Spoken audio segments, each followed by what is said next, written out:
Bene data nshuti bavandimwe, reka nongere mbwire abakunzi bacu badahwema kudukurikira isegonda ku isegonda, umunota ku munota, isaha ku isaha, umunsi ku munsi, aho muherereye mwese nimutere agatebe.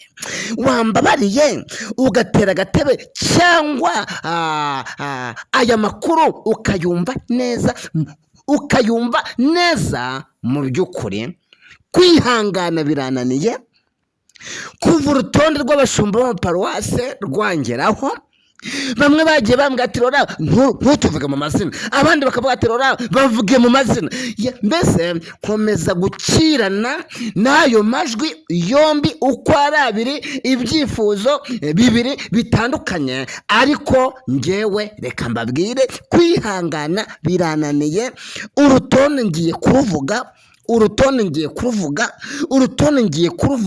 aya mazina ngiye kuyavuga. Icya mbere si ngewe urutonde warubashyizeho, uru rutonde singe warubashyizeho. Icya kabiri, mujya gusengerwa ku nshingano ya gipasitori, mukarahira mukazamura ukuboko kw'iburyo, iriya ndahiro sinigeze mbigiramo uruhare, sinigeze ngira uruhare mu kurobanurwa kwawe. Cyokoze hari nka batatu bambajije amakuru yabo, bakambwira ngo runaka ngo ameze ate, nanjye nkamutangira ubuhamya, kandi mbishima Imana ko basengewe, mbishima Imana yuko basengewe, kandi abo ngabo ntabwo babizi. Cyokoze naje kubibabwira mu ibanga, barabyemera, dushima Imana yuko basengewe. Nshuti bavandimwe, kwihangana biranze. Nyuma yo kubabwira ngo urutonde rwangezeho rw'abashumba bashya bagiye guhabwa amaparuwase uko ari 30, rwangezeho rungeraho, none kwihangana biranze, ngiye kuvuga amazina yabo, Reka mbone no kwisegura ku bashinzwe gutanga imyanya, ku bashinzwe kubashyira mu myanya. Rwose here kugira umuntu ubuza amahirwe, here kugira umuntu ubuzwa aya mahirwe, dore yuko twebwe tuvuga ibiriho muri rusange. Bamwe bashobora kuvuga ati rwose rora atarabeshya. Ndabeshya. Muribuka muri abanyamuhamagaro bajya gusezererwa ukuntu amakuru yabacitse, urutonde rw'abagiye gusezererwa mu mujyi wa Kigali, musubiza amaso inyuma rukabacika, rugahita rungeraho, nkahita ndushyira hanze, bakavuga ngo rwose ngo ni ukubeshya, ngo ntimubyiteho. Byarangiye se ba bandi bari barashyizwe hanze amakuru akabacika, byarangiye. Hari n'umwe uri muri sisiteme se? None nanjye rero niba byabacitse bigahita bingeraho, ntumbaze. Ariko nababwiye yuko dusenga Imana ivuga, ihishura ibihishwe, kandi Imana yampamagaye ikorana nanjye nk'uko yakoranaga na Elisa. Ayiwowe, dore amakuru aryoshye we, harimo abo tuziranye we, bo mu ntara mana we, Yesu we, bavuka mu misozi miremire.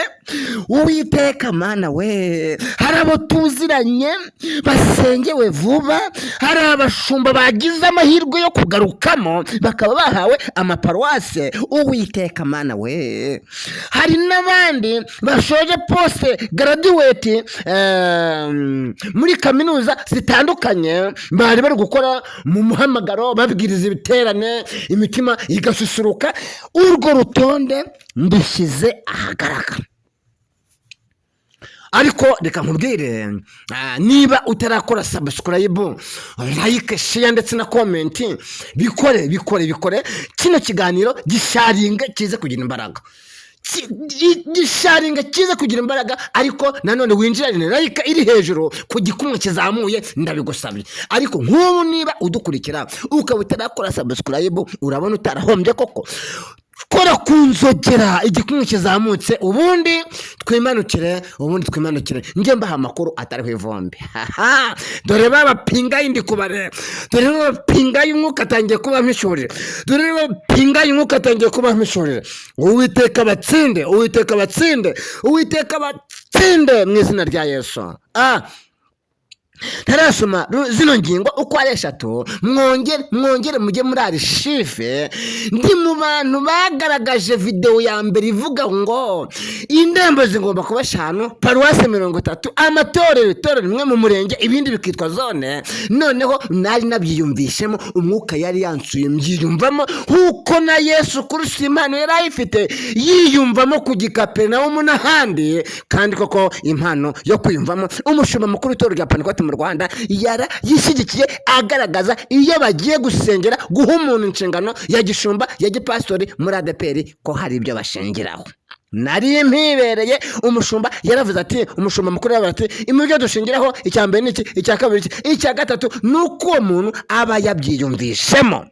Mbasha wampaye ingingo ya mbere mu byo tugiye kuvugaho. Icya mbere, ibyabaye bidasanzwe mu itorero rya Pentekote mu Rwanda hirya no hino. Kabiri, kwihangana birananiye, urutonde rw'abashumba bashya nguru ndushyize ahagaragara n'amazina yabo. Icya gatatu, mwitegure cyamunara mu itorero rya Pentekote mu Rwanda ADEPR. Kubera iki? Kubera yuko amakuru ari kutugeraho yizewe adafite ivumbi. Abashumba b'indembo bagiye gukorerwa amaodite, uwanyereje umutungo wese ubundi ayo mafaranga yaryozwe. Abashumba bo mu paruwase bose bagiye gukorerwa amaodite, uwanyereje umutungo wese agiye kuryozwa. Bagiye kugaragaza imitungo bafite, aya mayetaje bujuje mu mujyi wa Kigali, mu nkengero, ku Rugenzi n'ahandi hatandukanye. Mu gihe kingana n'imyaka 5, umushumba wenda w'ururembo, umushumba wa paruwase yahembwaga aya ngaya, afite umuryango, yishyurira abana bangaba mu kigo cy'amashuri, bishyurira aya ngaya ubuzima, imibereho. None ni gute abona miliyoni 100-200 zo kubaka etaje mu gihe kingana n'imyaka 5? Karabaye rero nshuti bavandimwe, reka dukomeze dusenge kandi dusengera umurimo w'Imana. Icya mbere rero, duhere kuri iyo ngingo, ibyabaye bidasanzwe mu itorero rya Pentekote mu Rwanda ADEPR hirya no hino. Hari abashumba ejo bagiye gusezera.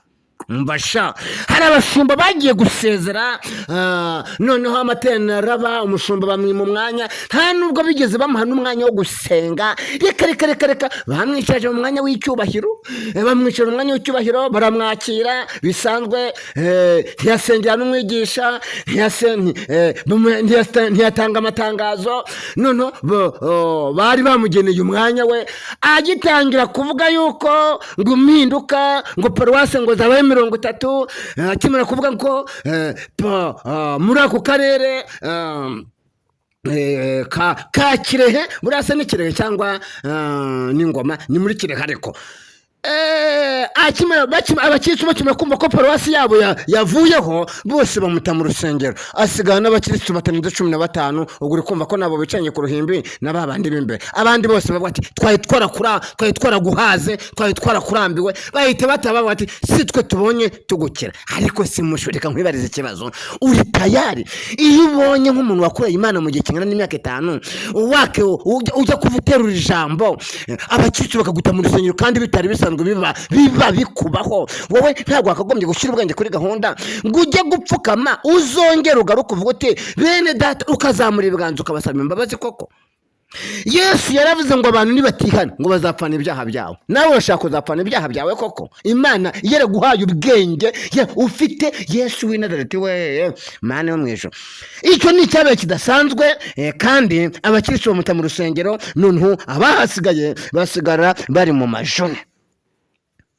Ikindi cyabaye kidasanzwe, hari umushumba Burengerazuba mu karere ka Nyamasheke, bamuhaye umwanya wo gutanga ngo itangazo ngo yari afite, ariko ari byo by'impinduka. Noneho abakirisitu bariyamira, abakirisitu barasakuza bitari bisanzwe biba. Umuyobozi wa gahunda aravuga ati, ariko mwacecetse tukumva ibyo umushumba avuga. Bamwe ngo bahita bitahira bamusiga mu rusengero, baravuga ngo ibintu yadukoreye nawe se bimugezeho. hari undi wo mu rurembo rwa Nyabisindu nawe yateruye ijambo ariko akaba ngo yice gahunda cyane kuruta abandi. Yesu w'i Nazareti we, ngo akaba yice gahunda kuruta abandi, ngo akaba yinjira mu rusengero n'ibitanu bitangira saa 2, we yinjira mu rusengero saa 3 n'igice, ngo kandi ngo aya makuru yose ngo no hejuru mu nzego zamushyizeho ngo zirabizi.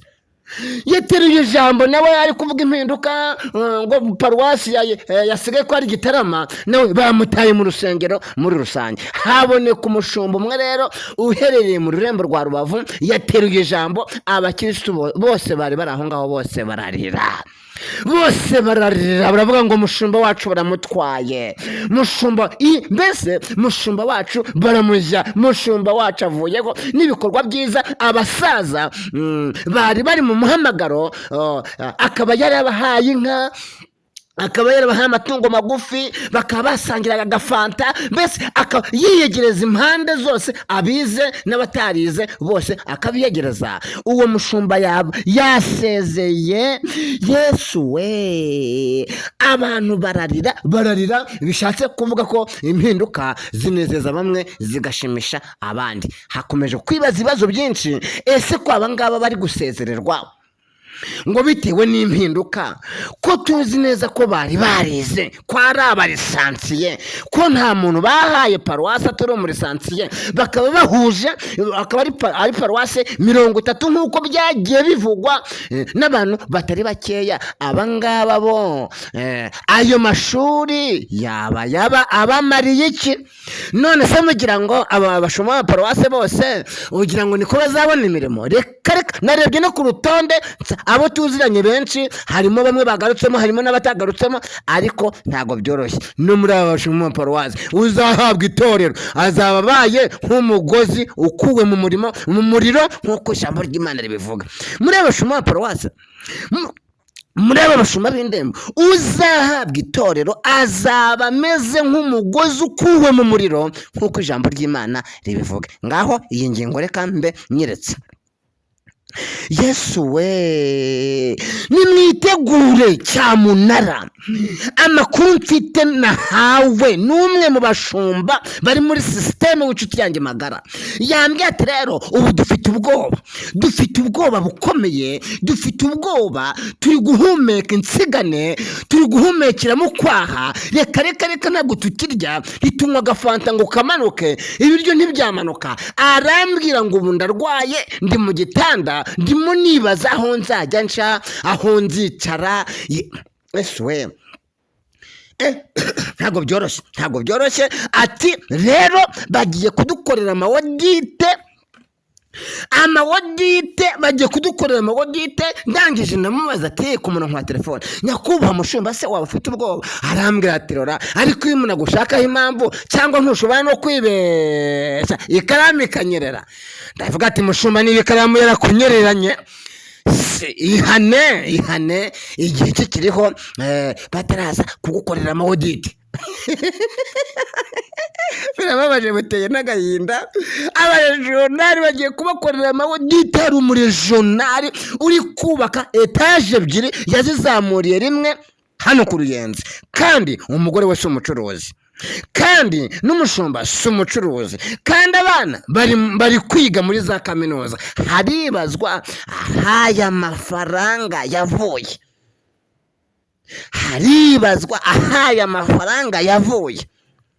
Sinakubwira mu mujyi wa Kigali, hano mu dusantere turimo tuzamuka tujya bakuba ngo etaje ngo niyo mushumba runaka, ngo etaje ngo niyo mushumba runaka, ngo etaje ngo ni regional runaka. Yesu w'i Nazareti, cyakoze reka mbabwire, itorero rya ADEPR iyo umuntu bamuhaye umwanya, pastori, umushumba, umuregionali, buri wese aharanira gukura mwibye, agakora asahuranwa, kandi murabizi ko umwana w'igisambo ntashyira uturaso ku mubiri. Wari uzi ko umwana w'igisambo arwara bwaki? Hanyuma iyi bwaki y'ibyaha mufite mu isi nibatayibabaza, ariko mumenye yuko mu ijuru mutazajya mu ijuru keretse nimwihana neza ibyo mwatwaye, naho ikaramu yagiye inyerera mukabigarura, kugira ngo bibashe gufasha abakene n'imfubyi n'abapfakazi n'abadafite shinge na rugero, tukubaka itorero rifite imbaraga ry'ejo hazaza muri rusange. Iyo ni ingingo rero, iyo nayo reka nyiveho. Amahodite agiye gukorwa, abashoramari nimwitegure cyamunara, imitungo myinshi igiye guteza ko cyamunara muri rusange. Ngaho reka tugere urutonde rw'abashumba b'amaparuwase, kwihangana biranze ndarusomye. Reka mvuge ngo nongere mbwire abashinzwe gushyira abantu mu myanya, here kugira umuntu ubuze amahirwe ngo nuko nasomye runo rutonde. Ariko se ko nakomeje kurwana n'umutima, koko ubu se ko nakomeje kurwana n'umutima, ariko reka ndusome. none uko ngiye kurusoma ndajya mvuga izina rimwe ry'iripagane, ukurikiyeho mvuga izina ry'irikirisitu, biriwe ngombwa amazina nyavuge yose. Yes, abahawe amaparuwase ni aba bakurikira. Hari Revera Pasitori Turatsinze, Revera Pasitori Ntirugira Imbabazi, Revera Pasitori Ntirugira Imbabazi, Pasitori Charlotte, Pasitori Chantal, Pasitori Revera Pasitori Rukundo, Revera Pasitori Uwamahoro, Revera Pasitori Pierre, Revera Pasitori Pierre, ubwo nabo bagarutsemo. Revera Pasitori Jacqueline, Pasitori Jacqueline, uyu nguyu akaba yahawe paruwasi. Pasitori Uzayisenga Regine, Pasitori Joseline. Ariko uko mvuze Joseline mwere kugira ngo ni wa muhanzi wo mu Gatenga, oya, nundi mu pastor usengewe vuba witwa Joseline. Pastori Uwamahoro, Pastori Damascene, Pastori Habinshuti Jean Paul, Pastori Jean Dodier. Urutonde reka ndubasomere. Pastori Claudine, Pastori Josiane, Pastori Veransira, Pastori Emmanuel, Pastori Nshimiyimana Jean, Pastori Nteziryayo, Pastori Nadine, Pastori Grace. Aya mazina rero asigaye ntasomye, nagerageje kugoragoza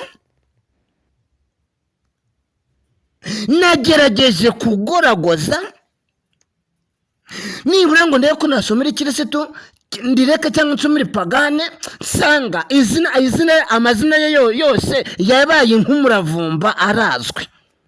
Ndangije ndavuga nti rero aho kugira ngo abantu babure amahirwe, reka aya mazina 6 asigaye, urabona ko nsomye amazina 28, aya mazina 6 asigaye reka nyazigame. Nagerageje, ari izina ry'iripagane rirazwi, ari izina ry'irikirisitu rirazwi, ntaza kubabuza amahirwe. Impamvu nsomye irikirisitu cyangwa iripagane ni ukugira ngo hatagira abantu babuzwa amahirwe. Ngaho rero nimubona aya mazina nsomye atajemo, amakuru angereraho ku gihe, nshuti bavandimwe, amakuru angereraho ku gihe, bahawe amaparuwase. Sinega n'urutonde ruri imbere yanjye. None se nk'uyu Claudine yahawe paruwase, yahawe Josiane yahawe paruwase. Noneho ubwo ndi kwibanda ku bagore, Nadina yahawe paruwase, Grace yahawe paruwase, zimaze kuba 4. Noneho Joseline yahawe paruwase zimaze kuba 5. Yesu we. Uzayisenga yahawe paruwase ubwo ni ya 6. Yesu w'i Nazareti we. Jean-Claude yahawe paruwase. Uwamahoro yahawe paruwase. Chantal yahawe paruwase. Charlotte yahawe paruwase. Mbe ntabwo nabavuga, ni benshi, urutonde ndaruvuze. Bamwe mu bagore baherutse gusengerwa mu itorero rya Pentecote mu Rwanda ADPR, harimo abalisansiye, harimo abadogiteri, harimo abaprofeseri. Mbese itorero rya Pentecote mu Rwanda ADPR, reka mbabwire, nongere mbabwire rwose, rigiye kuyoborwa n'abahanga, rigiye kuyoborwa n'abanyabwenge bazi agaciro k'ifaranga. Mbese nawe urabyumva nyine, nawe urabyumva, ntawe uzongera gukora atabonye igihembo. Gute se? Urumva bishoboka? Birababaje kandi biteye n'agahinda. Aba bose bahawe amaparuwase, ariko aba bose bahawe, abagiye guhabwa inkoni ya gipastori, inkoni ya gishumba, bagahabwa amaparuwase, bose bazagire amahirwe. Ariko nanone ngira ku musozo, mwibuke ko inkoni ikubise mu cyeba uyirenza urugo. Izo ntebe mugiye kwicaraho, izo modoka mugiye kugendamo, mwibuke ko hari abazivuyemo mutabasha gupfundura udushumi twabo. Bamwe bambwiye ngo ariko ngo bamasumbuko ngo bari bazi kubwiriza we, ngo pastor ngo Michel Zigishu ngo yarazi kubwiriza we, yewe baba we. Hari n'abandi benshi abo nibo dutanze urugero. Ariko kubera mu impinduka nyine niko bigenda. Iyo umuntu yubaka inzu akayivugurura ayirimo, ivumbi rigomba gutumuka, ariko iyo amaze kwikorera finissage, mbese ibintu aba ari uburyohe. Ubu se dore nk'uyu mushumba wasezeye imbere y'abakristo akarira, kandi uyu mushumba iyo turebye nta buhamya bwiza yari afite. Nawe rero kugira ngo abanyamuhamagaro bose bavuze impundu, n'ubwa mbere ngo abagabo bavugije impundu mu rusengero, abaririmbyi bahita batahana n'inama bakoze, bahita bita bati turamuruhutse. Nawe reba kugira ngo uyobore imyaka 5, impinduka nizikugeraho, niba kwambura paruwase, abakristo bose bavuze ngo turakuruhutse, barakuruhutse koko. Imana ihabwe icyubahiro, barakuruhutse pe. None subaye nkaba mukurimbye ukora sivuga ngo ntereye umusozi wenda ruha, bambwiye ko azaza wenda ruhuka. None nawe kuba utari cyumushumba paruwase, abakristo bararuhutse. Uri kumva se warabereye imbuto? Ese inkuru nziza usize kuri ya musozi mwiriya paruwase ni iyihe? Ku buryo bavuga ngo turakuruhutse. Pastor, winire wisuzume, uze muri paruwasi yo imyaka 5, ugende wicari wawe, kuko bivuga yuko nta bitoro bazaguha, ku buryo nta n'umukunzi n'umwe ushobora kugira. Nibura yavuga ati ngo reka tujye gusura mushumba wacu. Ego mana, dore n'uyeririye mu rusengero ngo rwose ngo paruwase ngo bazihuje, ngo ibyo mwagiye mwumvira kuri social media ngo bitandukanye, ngo byarangiye bishyizwe mu bikorwa, ngo turasaba imbabazi, ngo abo twagiye ducira ibanza bagiye babivuga muri media, ngo tukabatera amabuye, ngo Imana itubabarire, ngo rwose ngo nshuti bavandimwe, ngo iyi paruwase ngo nubwo twayimenyeho amafaranga menshi, mukomeze mukore kugira ngo murebe ko nibura izaba itorero, ngo ariko ntabwo ikiri paruwasi. Arangije ararira, suka amarira. Angwa n'uyu nguyu nibura warize akarira mu rusengero, abanyamuhamagaro n'abanyabwenge n'abakorerabushake bose bakarira. Abanyamuhamagaro bajijwe n'iki? Kube uburyo yabafataga n'uburyo bumvikanaga muri rusange. Ubuse nk'uyu mushumba wicaraga ku ruhimbe ari kumwe n'abanyamuhamagaro basezerewe, itanu ryarangira bajya kunywa agafanta akabirengagiza, bo bagahita bataha. abanyamuhamagaro bagatahana ipfunwe, akagenda akarya agashyira akaguru kuri mwene nyina, none nawe byarangiye bamwirukanye. ubu se koko ninde uzagucira akari urutega? aha ego mana, ngaho reka tubitega amaso. Ariko ngire ku musozo w'iki kiganiro, amakuru arimo kungeraho ameze nk'ibijojoba by'imvura. Ibi mvuze rero mbivuze ku giti cyanjye, ibi ni ibiriho n'ibivugwa, nubwo bamenyere kuntera amabuye, ariko hari umuntu nshaka guha gasopo witwa Samusangi niyongera kwandika komenti, ndashanga abakunzi banjye bose bazamuhagurukire bamuhe gasopo. Kandi kubera iyo umuntu yanditse komenti amazina ye mbanyareba, nzafata aya mazina ye na email tubishyira muri systeme, mbashe kubona nimero ze, ntabwo byananiye. ubundi noneho tuzamushyira ahagaragara. ubundi Samusangi uhora mparasinga, nta deni mufitiye, ese nubwo narimugirira umuntu, kandi ngo nidirije wa korari ndashaka kugira ngo niyongera kwandika komenti amarasinga, abakunzi banjye bose tuzamumanukireho. Yes, murakoze cyane. Bene data nshuti, mwari mudukurikiye, ngurwo urutonde rw'abashumba bashya bagiye guhabwa amaparuwase. Ibyaranze icyumweru nabibasomeye, bamwe barize, abandi abakirisitu babata mu rusengero, abandi bagira mosiyo, abakirisitu bumva koko batakaje umukozi w'Imana. Ariko ibyo byose bibeho kugira ngo bitwigishe. Gusa iyo umuntu yubaka inzu ayirimo, namwe murabizi, murubaka, muravugurura, ntabwo biba byoroshye. Dukomeze gusengera abashinzwe gushyira mu mpinduka ibi bikorwa n'abarimo kuzitegura. Tuzi neza ko itorero rya Kristo, itorero rya ADEPR, amatorero yose duhuje imyizerere. Rega kino kibazo cy'impinduka ntabwo kiri muri ADEPR gusa, n'abandi nuko bikorwa bigakorwa bucece, ariko impinduka hirya no hino zirakomeje muri rusange. Ngaho rero mwese nimugire amahoro, kandi Uwiteka akomeze abarinde n'imiryango yanyu, kandi uburinzi bukomeze bubabeho. Muri iki cyumweru Uwiteka azahira ibiganza byanyu, Uwiteka azabahe gufata abarwayi, Imana izabakize, Imana izatanga akazi, abacuruzi Imana izabaha abakiriya, abashaka igishoro Imana izakibahe. Mbese mbabwire ngo iyo migisha yose ituruka mu gakiza nyikwatuyeho mu izina ry'Umwami wacu Yesu Kristo. Amen. Shalom, turi kumwe 5 kuri 5. Ciao.